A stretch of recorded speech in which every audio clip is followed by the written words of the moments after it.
अस्सलाम वालेकुम। क्या हाल चाल है? उम्मीद है सब खैर खैरियत से होंगे, मज़े में होंगे। आज मैं आपके लिए जो रेसिपी लेकर आई हूँ वो है पराठे की, दाल पराठा। ये बहुत बहुत ही मज़ेदार सी रेसिपी है, डिफरेंट है और बहुत ही टेस्टी बनती है। आपने अगर अभी तक ये नहीं ट्राई की तो ज़रूर ट्राई कीजिए। और इसमें जो इंग्रेडिएंट्स हैं वो मैं आपको बताती हूँ। सबसे पहले हमें चाहिए गंदम का आटा। 2 कप मैंने यहाँ पे लिया है, 2 प्यालियाँ या 2 कप आप ले लें। आप चाहें तो इसको मैदे से भी बना सकते हैं, जो वाइट फ्लोर होता है। और मैंने गंदम का आटा लिया है 2 कप और इसमें मैंने साल्ट डाला है हाफ़ टी स्पून, गरम मसाला 1 tablespoon, chaat masala 1 tablespoon, red chilli इसमें मैंने हाफ़ टी स्पून डाली है, ज़ीरा हाफ़ टेबल स्पून और अजवाइन मैंने क्वार्टर टी स्पून डाली है। और इसमें मैंने ग्रीन चिल्ली ली है 2 to 3 और 1 ऑनियन स्मॉल साइज़ की। और इसमें मैंने ली है 1 कप दाल। और ये कोई ज़रूरी नहीं है कि आप स्पेशल दाल को भिगोएं, बॉयल करें और मैश करें और फिर उससे पराठा बनाएं।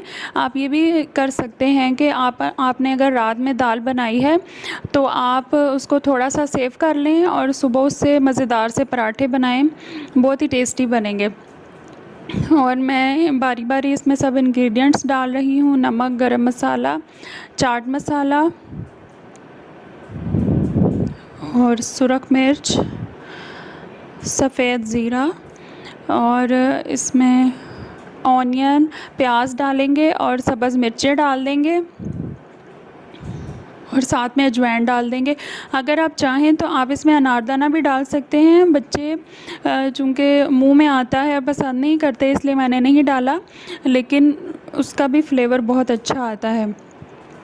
अब इन सारे जो ड्राई इंग्रेडिएंट्स हैं इनको हम आटे में अच्छी तरह मिक्स कर लेंगे।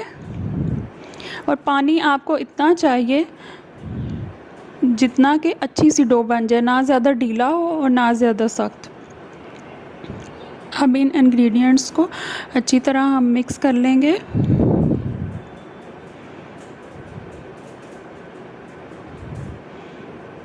अब ये अच्छी तरह मिक्स हो चुके हैं। अब हम इसमें दाल डालेंगे। इसको मैंने फोक के साथ मैश कर लिया था अच्छी तरह। तो अब हम इसको अच्छी तरह आटे में मिक्स करेंगे। और आटा गूंदने से पहले हाथों की सफाई बहुत ज़रूरी है। हाथों को बहुत अच्छी तरह वॉश कर लें और उसके बाद आप आटा गूंदे, नेल्स वगैरह में भी कोई मैल ना हो। अब हम इसमें थोड़ा थोड़ा करके पानी डालेंगे और इसको गूंदते जाएंगे यहाँ तक एक अच्छी सी डो तैयार हो जाए।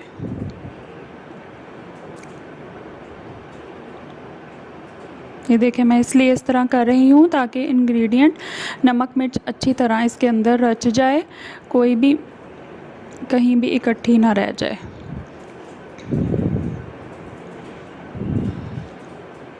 ये थोड़ी मिकदार में है। अगर आपने ज़्यादा गूंदना है तो आप इसको बड़े बर्तन में, परात में इसको गूंद सकते हैं।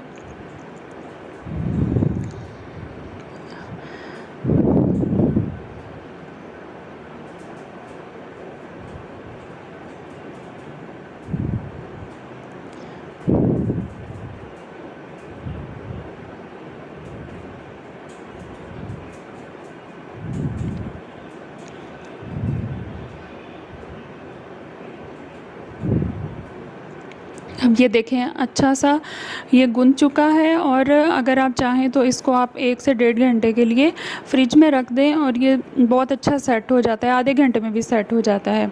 अब जैसे रोटी बनाते हैं वैसे ही थोड़ा सा बड़ा पेड़ा लें नॉर्मल रोटी से, तो फिर नॉर्मल साइज़ की रोटी बनती है इसकी। तो मैंने थोड़ा सा बड़ा लिया है और फिर इसको ऐसे ही खुशका लगा के इसको हम बेलेंगे और इसको रोटी की तरह बना लेंगे।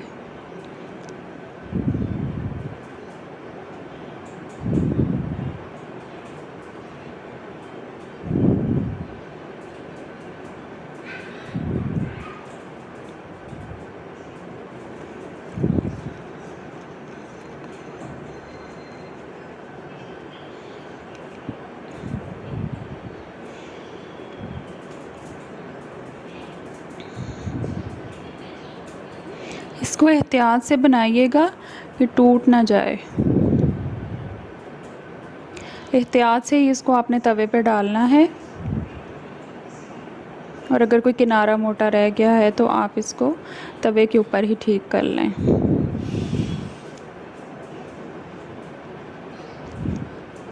और जब हम इसकी साइड को टर्न करेंगे तब हम इस पे ऑयल लगाएंगे। अगर आप कोई नॉर्मल पराठा भी बना रहे हो तो उसकी साइड टर्न करके आप उस पे ऑयल लगाएं तो ज़्यादा क्रिस्पी और मज़े का पराठा बनता है।